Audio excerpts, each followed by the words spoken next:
Well, you're right, and this is unprecedented. Right. And it could be that if he is removed from the primaries ballot and then later the general election ballot from so many states, there's possibilities that Trump may well boycott the elections altogether, or call on his supporters to boycott the elections and so on. And that just merely adds more to the whole sort of factionalization of American politics and American society itself. We're going into a big year in which there are elections in many, many countries which are strategic states, and they're impacting on the United States as well. So I think the volatility that the election year brings about is going to only increase as a result of these kind of court cases, the barring from various things, and as well, of course, call into question the US Supreme Court. And its role. And the sanctity of the U.S. Supreme Court. Just one question about the other contenders. I mean, what do you think Ron DeSantis and Nikki Haley are playing for here? I mean, are they still confident, do you think? I mean, they will say it obviously on air that they're confident that they can be the next presidential candidate. But is a part of them also playing to be a vice president at this point? I think Nikki Haley in particular has been kind of mooted as a possible vice presidential candidate.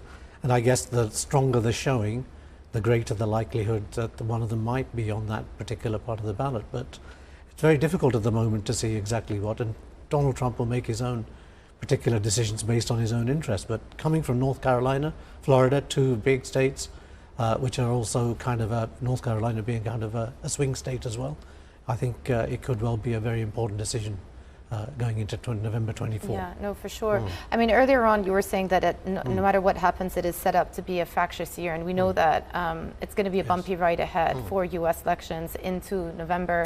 We've got multiple court cases to get through, 4 indictments, 2 civil cases being put forward against former President Trump as well. So there's still a lot of hurdles to get through until we get to the final milestone, which are the November elections. What is your level of concern about how this is all going to play out and what it actually means for the democratic process in the U.S.?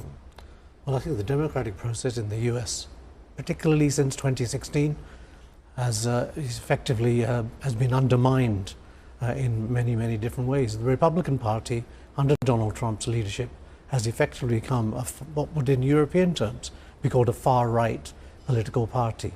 It's just in the United States there are only 2 political parties. In most European countries there's many parties.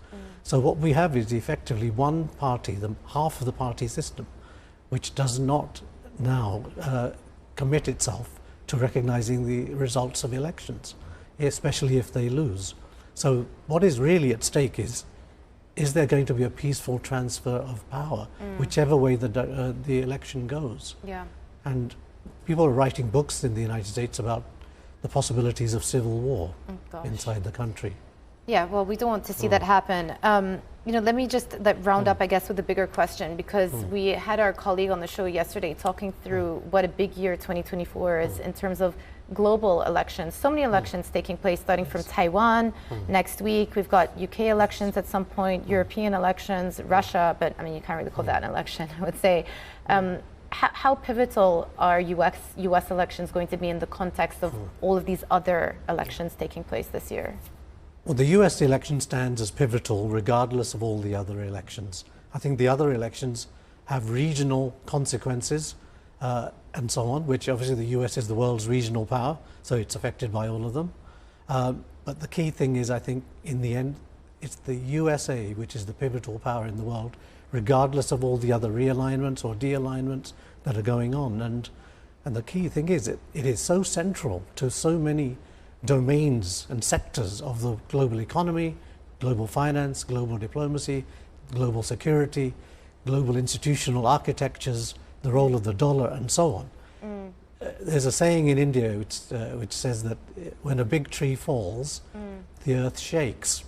And I think that probably is an understatement in regard to the United States position in the world.